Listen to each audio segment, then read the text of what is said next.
Who's the biggest quarterback snub from the Pro Bowl? Believe it or not, I think it might be Kirk Cousins. Minnesota Vikings are 10-4 this year. They're in position to win the NFC North. They're a game behind Aaron Rodgers and the Green Bay Packers. But when you consider that, ever since his apology, let's just think about this here. They were 2-2 at the time of the apology. Since that time, they're 8-2. Okay, you look at it from that perspective. They've got victories over the Philadelphia Eagles. They've got victories over the Dallas Cowboys. They've got victories over the Chargers, the Lions, and all that stuff. We get that beat the Lions twice. What I'm saying to you is Kirk Cousins completed 70% of his passes, 25 touchdowns, just 5 interceptions. Oh, by the way, a quarterback rating of over 111, if I remember correctly.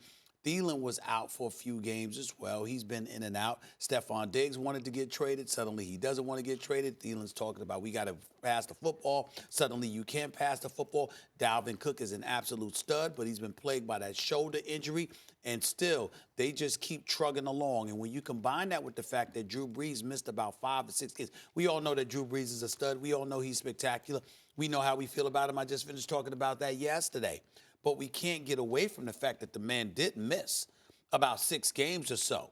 Kirk Cousins hasn't missed any games. They're 10-4 in a position to be in the postseason. And when you look at a top 3 quarterback in the NFC from a Pro Bowl perspective, of course, there is Russell Wilson. You can't ignore that. And Aaron Rodgers, you can't ignore that either. But I can make a legitimate argument that even more so than Dak Prescott, the guy that beat him head to head, Kirk Cousins, might deserve that nod. I don't think anyone got snubbed. I think they got it right. If I had to pick one, I got an interesting one for you. Again, I'm not arguing this, but if I had to pick one, Jimmy Garoppolo. In the old days, I brought up Tom Brady earlier. Garoppolo right now is virtually identical to Tom Brady before he got Randy Moss. Now, Brady, you could argue, well, they were winning Super Bowls. That's Belichick. Let's see what Garoppolo does, by the way. First time he's healthy for a full season where he really has a shot. And look, his team only has 3 losses. And each of those losses, though he's pointed to as the weak link, each of those losses, the defense gave up a score on the final play. He didn't have a chance to win the game. When he's had a chance to win the game, like that pass to George Kittle, he has. And his 26 touchdowns, 11 interceptions are, not amazing by today's standards. His QBR top 12, not amazing, but actually kind of like in line with Brady back then. He was in the Pro Bowl in 01 and 04 and 05, and Brady would give you like 24 touchdowns, 12 interceptions, 26 touchdowns, 14 interceptions, but was on a winning team and making big plays at the end of games. And by the way, those big plays were usually getting the greatest field goal kicker ever just in position to kick a field goal and relying on the defense. I'm just saying, Garoppolo didn't get snubbed, but you want me to make an argument for someone? Maybe a guy who's captained one of the best teams in the NFL? Well, here's what's wrong. Aaron Rodgers should be the quarterback that we take out if we're going to take out a quarterback. And, yeah, he has been great at not turning the ball over. And I was watching when I was talking to Stephen A. and you guys on Monday, and Stephen A. held the bad man for so long because now he's in so much better shape after the shoulder injury. I was listening to that, and I was like, yeah, man.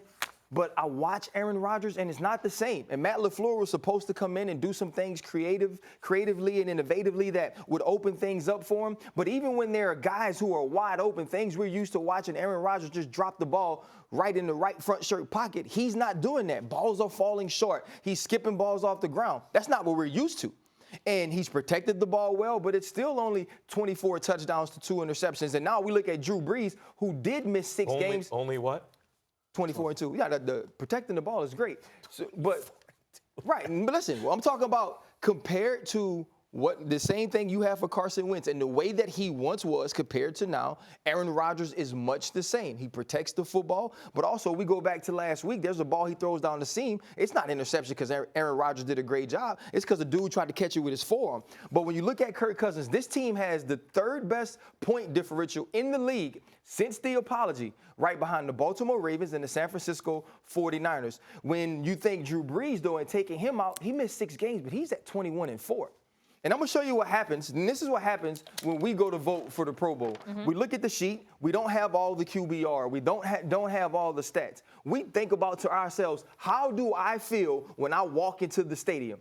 And when you walk into the stadium and you stand across from Aaron Rodgers, even though he's not the same, you still get a certain feeling. When you stand across from Drew Brees, you still feel a certain way. And I don't think Kirk Cousins has made it to that point where we feel like that. I know for sure Jimmy Garoppolo hasn't gotten there, and I believe Dak Prescott as well, because we look at his team and look at how stacked the roster is. Hold on. So who is it? Who are you arguing it's for? It's Kirk Cousins. Kirk Cousins should be in for Aaron Rodgers. Okay. And he's going to prove it this week when they beat him. Because the only reason I was saying is that, to me, whatever aura of invincibility or fear that you're able to instill in opposition, whatever the case may be, at the end of the day, it has to be about what you actually did. It's truly a regular season award. Yeah. And we can't ignore it. And I got to get back to Rodgers. Again, the Brady credit that he gets, somehow that escapes not only Garoppolo, but Rodgers.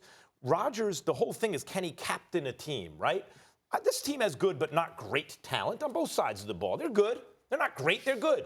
They got 3 losses. And there was a minute where he looked like the MVP. He's not. But, like, this is what I want from you. So this is what I want. Touchdown You made the point. ratio. Actually, Molly made the point about Jimmy G, I believe it was, that that they scored on the last play. One of you said that, right? Yeah.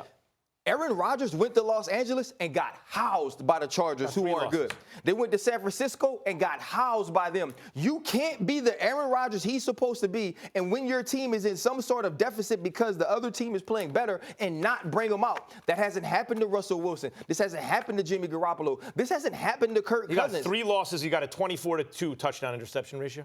Right, but you get housed. Like, they got blown out of stadiums with this guy we're calling a bad man. I don't want to cut it off, but we got to pay some bills. You have the Vikings beating the Packers, and you have the Cowboys beating the Eagles.